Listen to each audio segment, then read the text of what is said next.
In this nursery, 20 years ago, something terrible happened. It was to change the course of magical history forever. At the hands of the most evil wizard of all time, a baby became an orphan. That baby was called Harry Potter, and this is how the story ends.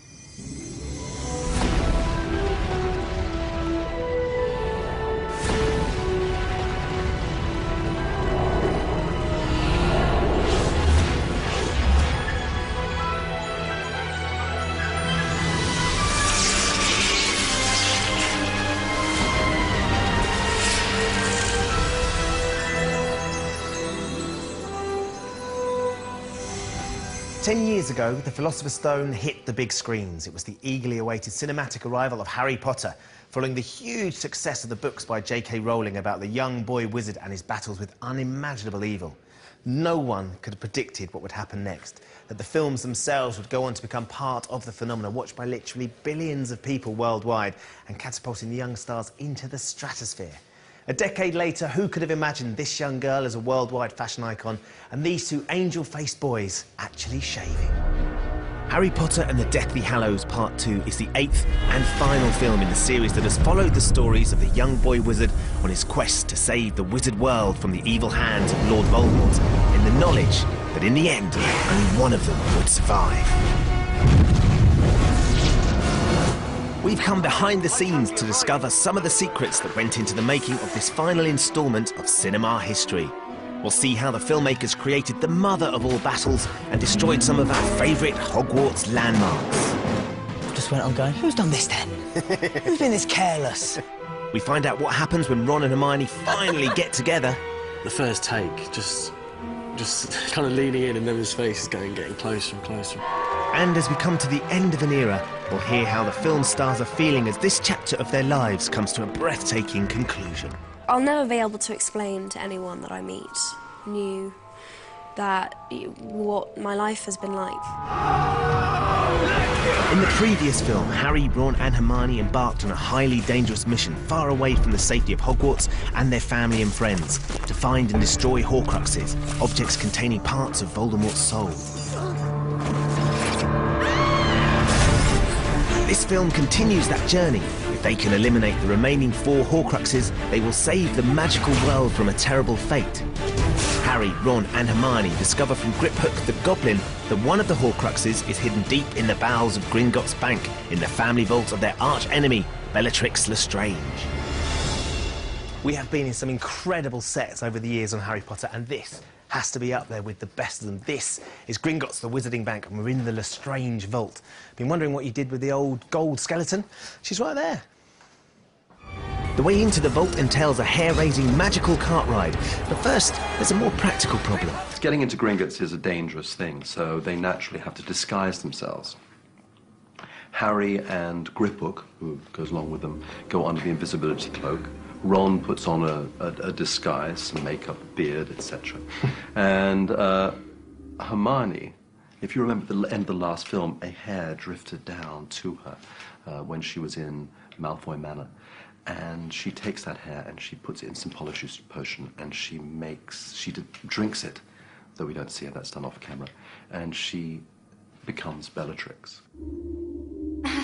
It's a really interesting way of working because you suddenly become really aware of the things that I like, my mannerisms, yes, which I'm not really aware of. But watching Helena do me was bizarre. She's uncanny, isn't she? She's uncanny. Well, you can imagine. Hermione's Bellatrix, those are two quite different people, and it's not altogether comfortable for Hermione to be Bellatrix, to put it mildly.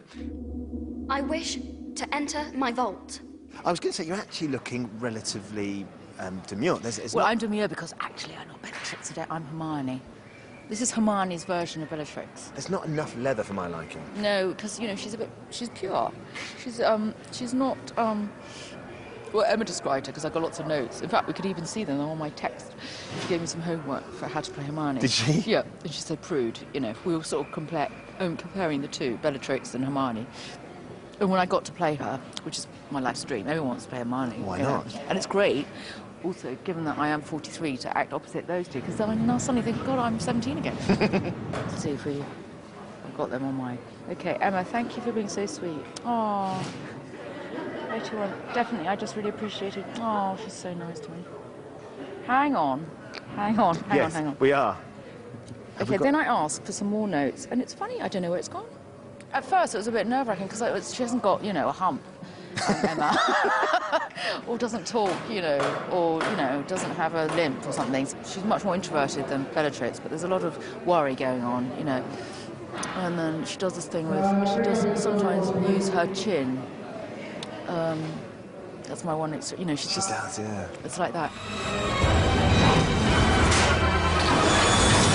Hey, Ruth, how you doing? Good to see you. I have to say, this is just quite I know. unexpected. How is It's quite it? good looking, isn't it? Yeah, it's all right. It's itchy, but... Does it take a while to get on? It takes about an hour, yeah.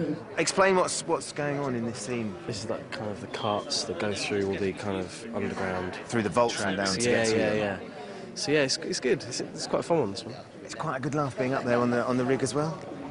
Yeah, it is actually, yeah, it's quite good. Stuart, who designs the movies, was advising the Orlando theme park at the time. Was he really? I don't think there was a bit of cross-fertilisation there. I'm sure he came back and he said, and the car kind of does that and then it goes around here. And I said, Stuart, this sounds great, but this is like a theme park ride. What was that, Grip Hook?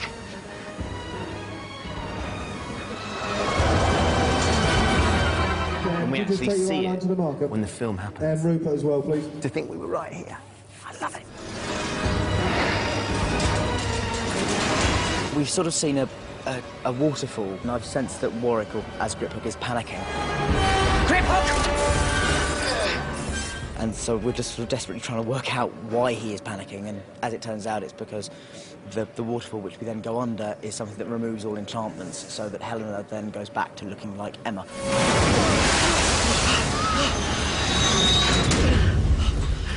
And then all hell breaks loose. Do you know what? It just sounds like the average person trying to get a loan out of the bank at the moment. Do you know what I mean? There's all these... That's what I love about Potter. It's entirely relatable. Gringotts Bank is staffed by goblins, played by a cast of 60 short actors, all wearing complex prosthetic makeups and all required on set at the same time. This caused something of a logistical challenge for makeup effects designer Nick Dudman. If it takes 2 to 3 people, makeup artists, to apply each of these makeups, you suddenly end up needing over 150 people. Goodness me. Just to get the makeups on in the morning. I had to bring in a load of makeup artists, some from Europe. I think we had 15 different nationalities all in one room, to get people who had the relevant skills and experience to be able to put these makeups on. Prior to the shoot, it took Nick's team 8 months to produce these prosthetic masks. Each was made specifically for the actor wearing it. And can you believe that every single hair was individually threaded? I'd imagine for the first time on set, you guys were the majority, the short actors were the majority, and that must have been quite strange, but quite satisfying. Absolutely, yeah. There were more short people on set than certainly average-sized cast member, if not crew members as well. And it was quite lovely because it's instead of sort of feeling out of place and slightly on your own, you're suddenly surrounded by like-minded individuals and like-sized individuals, which was really quite fun. After the break, we'll reveal how the filmmakers created the epic battle scene that will seal the fate of Harry and Lord Voldemort, and from which only one will survive.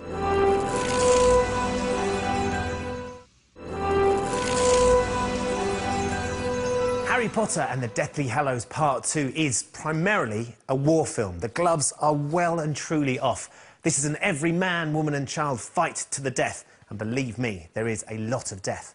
But it all comes to a head here, at Hogwarts, a sanctuary for generations of witches and wizards. One of the best kept secrets about Harry Potter is that Hogwarts doesn't actually exist. Bits of it have been filmed all over Britain, in Durham, in York, in Alnwick, and parts of it have been created as sets here at Leavesden Studios. They've taken their inspiration from buildings all over the world.